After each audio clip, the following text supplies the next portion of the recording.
Ladies and gentlemen, welcome to Serenity TV. I am your host, Goodness Chisholm. Today, we have a privilege of sitting with a man whose life is all about testimony, from his service, compassion, and transformational leadership.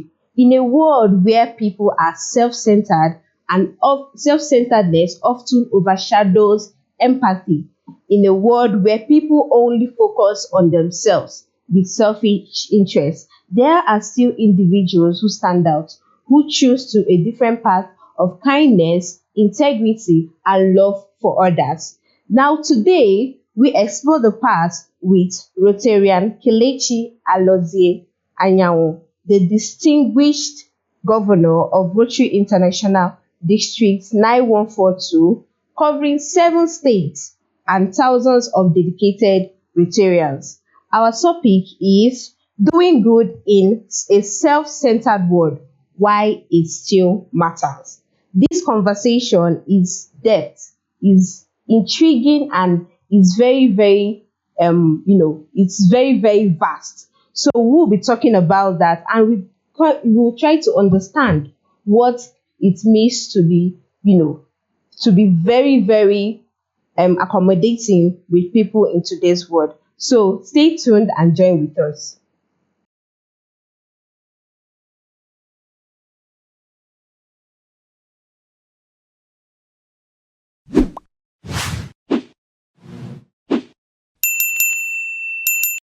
All right, sir. How are you doing, sir? I'm very fine, thank you. Okay. Sir, may we meet you?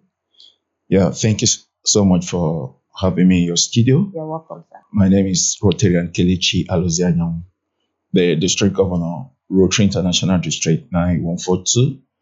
Rotary is a service organization, and District 9142 actually covers 7 states, 5 of the southeast, and 2 of the south-south. That's Akwa Ibom and Cross River.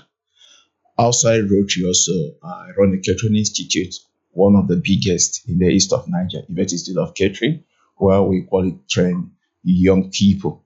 And also we train, you could say, core members, undergraduate, housewife in the areas of catering, fashion design, and event decoration.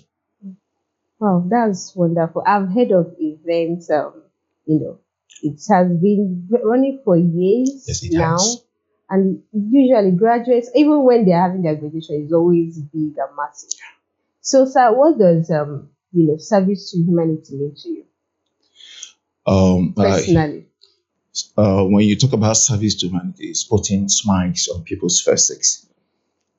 I strongly believe that if we could make our society or our community, as we call it in Rotary, a little bit better, we also believe that when you serve above self. So, to me personally, service is just making life a little bit better for our people. Okay, making life a little bit for our people. Better. In what ways? Okay. You create what we call lasting impact. If you go into the community, we do what we call needs assessment. We try to find out what the community, what they need. It's not actually what we want to do. Should we identify that they need water, we go back home and ask ourselves one simple question: how do we provide water in that particular environment? Should we go? They might need to renovate their classes or to renovate the library, whatever the need might be. That's actually what we do. We go back, we start raising funds. What we do in Rotary is actually to go into the community, those actually we don't know, those that we may not reap from. The only thing we might get is just thank you. So that all we do, we cover a lot of activities. Like here in Imo State, we have 100 million naira worth of project ongoing. Wow. That's malaria, and Wow. actually it's being executed by Rotary Club of Owerri Central. Wow. Okay. I came back from Uyo. We also have that of malaria, diabetics, and some other communicable diseases. So we do a lot. Okay, so what's your leadership so far? What have you tend to achieve? What is so inspiring about your leadership so far? Well, if you understand the structure of Rotary, Rotary will have the district. Under the district, you have the zone. Under the zone, you have the clubs. So at the district level, Actually, our service projects are done at the club level. So what we do from the district level is to encourage and inspire Rotarians. When we say Rotarian, at the club levels, you have the club president, I have the board of directors. So what we do is to inspire them to concentrate on our 7 areas of focus. Should there be any need for resources, either personal, either funds, then we come provide it. So if they need assistance in, like in Abakaliki, they want to drill 20 boreholes, so we definitely know that they won't be able to do that. So the district, we are looking at assisting them either with $1,000 or $2,000. And also there's what we call Rotary Network. We call them Resource Network. They also go into the community and find how best those projects can actually be carried out. Okay, so aside from the word of Rotary, personally to you, how far have you gone in changing lives of young people all around you? Okay, if you want me to go personal, I avoid going personal. Um, Actually, I pay some persons their school fees. Wow. That's actually. Then some persons I also give them scholarship in my organization. Though in Rotary we avoid blowing our trumpet, but since you're asking what I do, Yeah. for the past 7 years, I've been sponsoring Rotaractors. Rotaractors are the younger ones. We call them our young leaders. I've sponsored their Rotary Cultural Fiesta for 7 years. And if you verify, it runs in thousands of naira. Also, recently, I have a grant running for them, for those of them that may want to carry out one business or the other. I have a grant. They're not paying anything. Even I spoke with the DRR. DRR is the person in charge of road tracks. I said that I need to see the structure instead of the fund lying idle. Please, I would like to see how you intend to utilize the fund. I also intend to increase the fund. So what's the inspiration behind a Betsy, institution? What's, bred that inspiration? Well, actually, my mom started the Vet Institute of Catering. When we were growing up, actually, she was unable to feed her family, though we weren't poor at that, but there was need for her to feed her children and also assist my dad. So that was how it started. Then it's changed along the way. Not every single person will enter the university. So there are some persons that may not enter the university. Instead of them moving around the street without knowing what they might become. So Yvette left from our kitchen, from our sitting room to become a bigger establishment.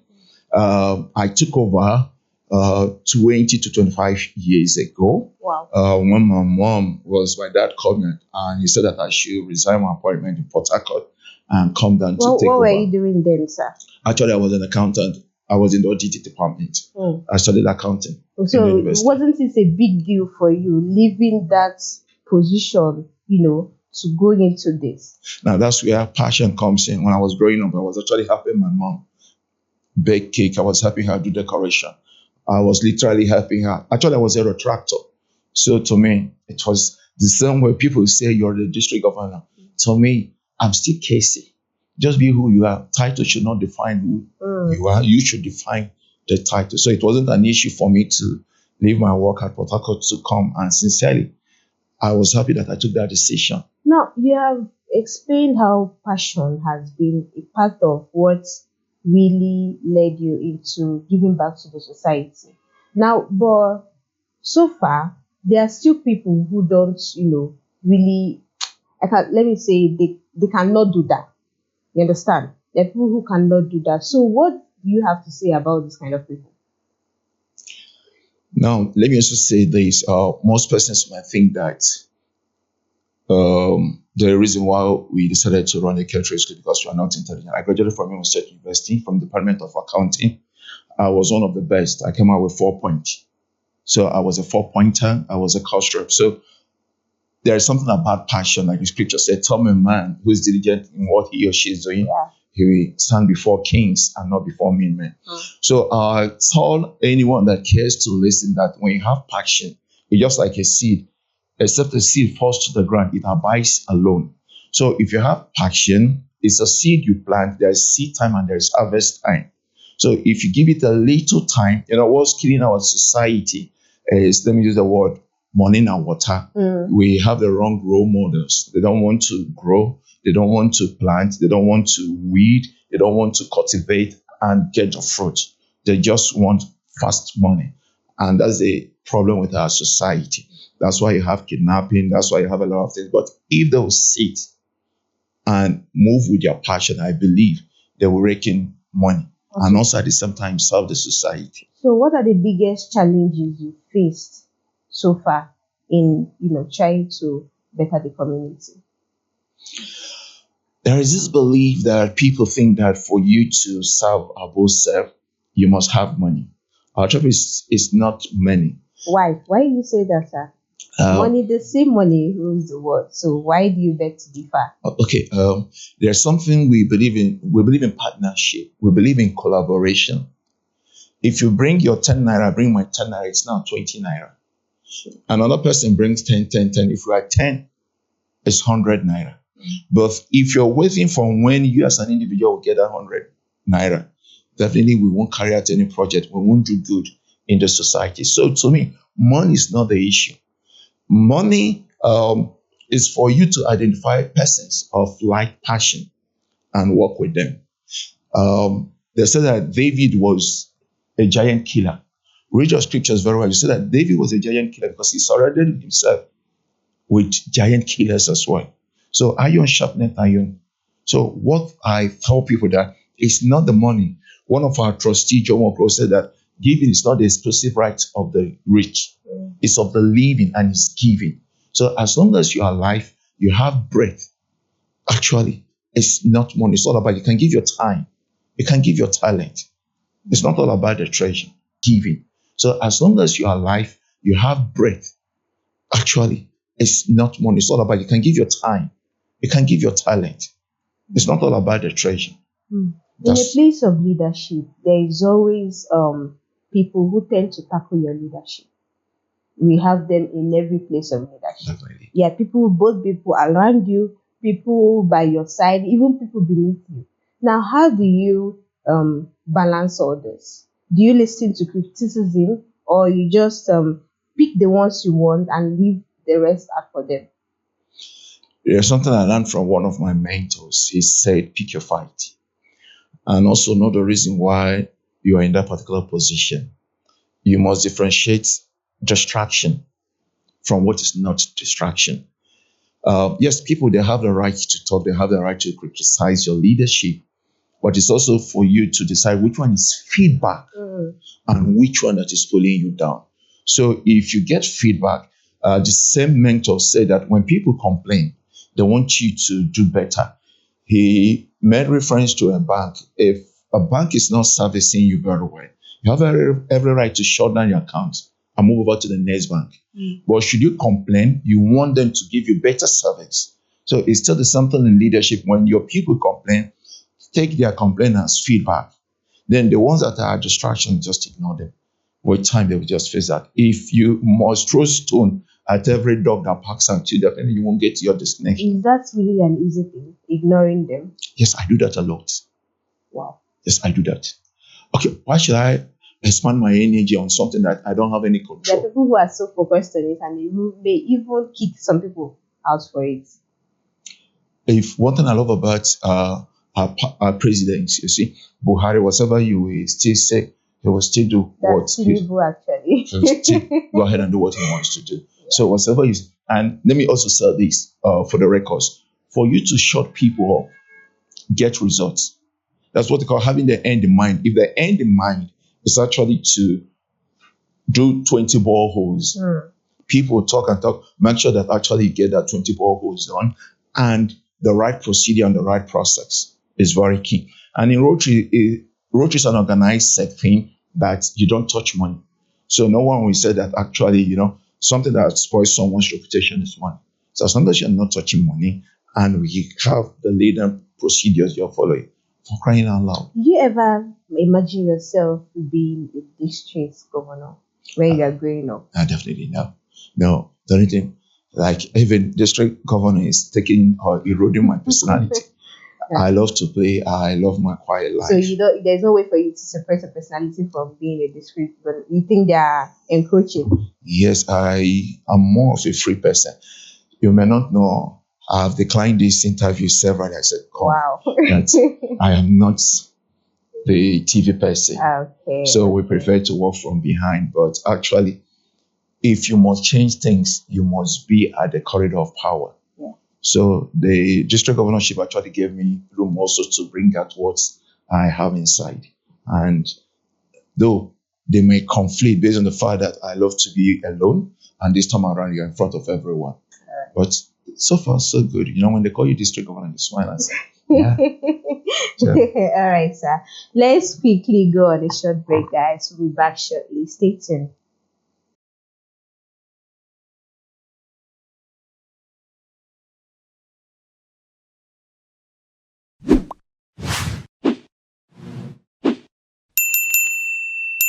All right, people, welcome back from that very short break.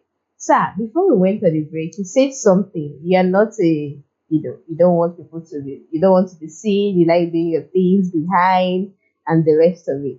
But in the world of social media, where everybody seeks validation online, now how do people, young people especially, manage this? Keeping doing good behind the shadows. Now, let me try to explain this, right? go ahead, please. There are people who go on the social media and do things. I know of a particular young lady, that's where her lifestyle is. She goes on the social media. No, sorry, she does good for people, but she videos it out and posts it out there to share awareness to people. And even people calling to help and the rest of it. So do you think that they are seeking validation online, or they could be doing these things behind the scene and still feeling good about it? In the world of social media, we have a lot of content creators. While we are different from content creators, there's something about Rotary. We say that Rotary and Rotaract, we are people of action. Most times we tell people that if we are doing something, you don't need our face. If you check our polio, we might be giving vaccine. The face is not important. It's the vaccine. If we are giving desk, we equally expect you to see more of the desk than our faces. During our installation as a district governor here in Norway, Rotary actually, if I wanted a billboard, we have up to 1 million plus for that. But I said that the billboard is actually not necessary. Rotary will speak better if we use the same money and give out wheelchairs. So you see that it's not about our person. It's about what we are doing. It's the impact we are making in the society. Yes, in Rotary, we equally post, we call it, you create awareness, not for them to clap for you, not for applauses. It's to encourage others, in a world that people want praises. You also let them understand that there are some persons that you can still work and do the same function without getting any reward other than thank you. Sometimes I quote the scriptures for a particular reason. There's something the pastors will keep saying, give your tithe, give your tithe, give your tithe. Read your scripture, Matthew said that actually they tend to forget the other one, which is helping the motherless, helping, and that supersedes that of the tithe. Sometimes when they quote that of the tithe, they also tend to forget that the scripture said that there will be a time the Levites will come, they will share those tithes within persons that came during, let me use our current language, service, but then it is those that came for in the temple. So the point is that the tithe, the offerings should actually be geared towards helping the less privileged in the society. So when you look at the content, you can definitely pick whether it's for praises or whether they are making impact. I have a friend, he actually gave a scholarship of 53 million. Wow. Yes. It's there on social media. And if you check his right, he's also calling on other billionaires to do the same, that if they do that in their various communities, kidnapping, social vices will go. It wasn't just all about him. Will it go, or it will be, Yes, to be a minimum level. most likely it will go. Now, let me be honest with you. If I use our language, agro no nobodo, Exactly. it's because of if you have water. Okay, I traveled out. I went to Belgium precisely, and when government ought to do what they expected to do, you see that the citizens there relax to do their work. If you have steady light, you have good roads, Mm. you have employment. For crying out, what are you killing yourself to build mansions for? In my village, we have good duplex, but I can't remember the last time I went home. We virtually spend our time here in town. There's something with some of our friends either overseas or also in Abuja, Lagos. Yeah. So you see that it's not all about accumulating assets. It's about the impact you make in the community. Yeah. The last time they went to our place, I took the summer and I smiled. If actually we provide school, we provide jobs for people, they won't take the risk going to remove someone. They won't take the risk going to remove the wires. Okay, so now personally, doing your tenure right now, what is that one good thing that you've done and you feel like you feel satisfied, like doing good is really still a thing and you enjoy it? Is there any scenario where you come across and you be like, I'm proud, I'm so happy that I did this? You can actually share a story with us if you have any. Okay, we went to Owa. Wow. We gave we paid the primary six students their entire first school leaving school certificate. Wow. Education is free, Yes. but the exam is actually not free. Yes. And I saw some parents, they were crying and said, thank you, God bless you. And they said that with all these members of House of Assembly and all these rich people, if they will do what we do, the society will become a better place. There's another Rotarian. Her name is Consi. She also said that when she was growing up, she was unable to pay for her WAEC. It was also Rotary that paid for her WAEC. That's that singular reason that she's still in Rotary. So you see that the little we do, you won't even know. So you know what it means, paying off primary school students their exam fee. They always remember Rotary. Thank you so much for doing this for us. So it's not just about the smiles, the thank you. It's actually any monetary value. Like I tell people, like when you ask whether I needed anything, I said ice cream. That's the highest I take. So is there any projects or initiative that your tenure has been able to achieve that you're so proud of?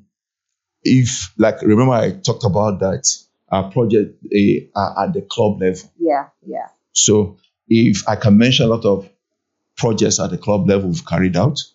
The other time I went to Orca to commission a project that was actually borehole. I was so happy as well when they said that, when you do borehole, not only will they drink good water, it will also prevent diseases. Yeah, you might not also know what they might encounter along the road. It could be kidnapping, it could be rape, it could be any other thing. So you know what it means, bringing water closer to their doorstep. I went to Uyo, a president there, Patricia, built up to 28 open market stores. Wow. And she kept saying that it is free, it is free, it is free. You know what it means? 28 market stores. Trustee Chair also was there to commission the project. I can also keep mentioning what we do. We went to Urban Primary School here at World Bank. We also donated 50 desks. So instead of students to sit on the ground, equally, I went to check our previous projects of ours. The water tank is still there. The borehole facility is still there. And you know what it means. I can keep recalling what we do. But there is a project, not yet, but by January, we believe that it's going to happen. We are looking at bringing in Indians into Owerri for free medical care. Wow. Those of them, either operation, eye, whatever it takes. You know what it means to bring people down to Imo State for surgery. If it works out fine, we're looking at Imo State University Teaching Hospital. That was also one of the reasons I went there on Thursday. So, okay, how does the role of empathy play in leadership? What does the role empathy plays in leadership? sincerely, you can't remove empathy from leadership. Uh, People don't want to know how much you know, they want to know how much you care. So if So please, what's the difference? How much you know versus how much you care? okay, if I tell that I'm intelligent, like I mentioned that I'm a 4 pointer, you could say, and so what? So no matter what I know, might not. But if I move ahead to tell you that if you have any issues, please kindly reach out to me. So you see, knowing and reaching out, they are two different things. So that care is very key for us. And our motto is service above self. It profits one who serves best. So there's also something, I read a book, Seven Habits of Highly Effective People. You will also understand that about impacting. Better listen to understand than listening to reply. You see someone will tell you that I lost my father, you say, oh, welcome to the club. It doesn't show empathy. First of all, you need to pause. You need to feel the person's pause. The person is pained. So that's actually what leadership is all about. We have 2 ears to listen and 1 mouth to talk. So a leader should do more of listening than talking. And that's the role of empathy. Because once you understand the person's point of view, where the person is coming from, you see, it makes it easier for you actually to relate to the person's pain or the person's challenge or needs and find a way how to solve that. Okay. So now personally, managing 7 districts, 7 states, right? How is the weight of leadership on you? I will also use a scripture. Aaron's father-in-law, Moses' father-in-law said that if you don't want to weary yourself out, you need to appoint person that will assist you in doing the work. Also, the district governor, actually the 7th state, we have assistant district governors, if I use that language. Okay. Their job is also to help the district governor to make sure that at the zonal levels, the vision of the district is actually carried down. Remember, I said we have the district, we have the zone, and we have the clubs. So it is also my job. We have a platform where also I supervise and I make sure that what we ought to do are actually being done. We also have a portal. Yes, it's actually big.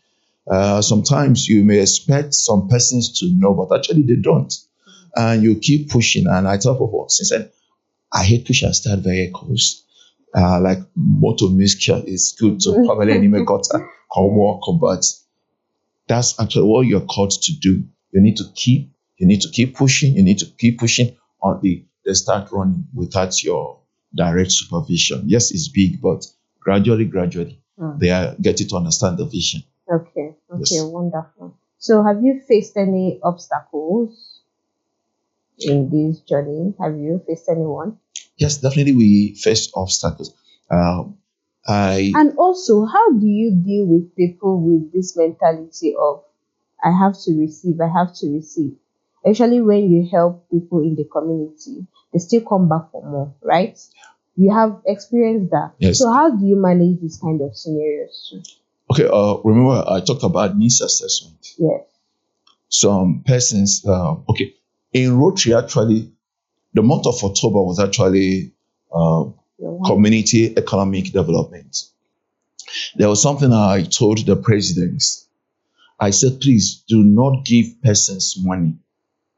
There is hunger in the land. Once you give them money, as they are leaving the venue, they are buying themselves a bottle of Coke or a bottle of drink with shawarma to say, Father Lord, thank you for this meal. Yeah. Rather, buy vulcanizing machine, buy sewing machine, buy a hairdresser, or whatever that we could make to show that actually you are empowering them. So, yes, some persons will definitely come. There was a lady we gave wheelchair when we donated 50 desks. She said that you guys didn't give us money. And one of the persons said, that wheelchair we gave you is actually costing 100 plus. To her, sometimes because of hunger, that you prefer the penny. For us to give you that wheelchair, we've actually made your mobility much better. You prefer the penny. For us to give you that wheelchair, we've actually made your mobility much better. So you go over empowerment than giving money through this thing. No, don't give people money. They will definitely abuse it, and definitely they will keep Let me also use my school for example. Some of my students will come tell me that, sir, I'm hungry. And when you give them 1,000, they will tell you, is that all you? And I hate that word. As if you give me money to keep for you. So some think that you have the money stored somewhere, but actually better to teach a man how to fish than giving a man fish. That's actually what we do. I prefer that. All right. Thank you very much, sir. Thank you so Yeah, much. I really appreciate you honoring this invitation and sharing your knowledge. And we hope that in your tenure, you'll be able to achieve more and more, Thank you. with people helping you and also, feeling proud about what you do. It's Thank you so really much. an honor having you here, sir. Thank you Thank so you very much. much and God bless you. God All bless right, you. my people, it has been a wonderful time in the studio. We really appreciate you. Now, today's topic, like I said earlier, is doing good in a self centered world and why it still matters. Now, our guest here and our honorable governor has really done a lot of justice to this topic. And we hope that you all understand what this is all about. And please try as much as possible to do good out there, who help people who are in need. And if you are doing so, you are also helping yourself. Helping doesn't cost you anything. It doesn't, bring down your dignity in any way or in any kind of form. So, my people, do well to watch this episode on YouTube. You can drop your comments there and follow us on our TikTok channels too, on our Facebook. Do well to drop your comments and everything you wish to hear. Now, I am your host, Goodness Chisom, and from all of us here in Serenity TV, do have a lovely day. Bye bye.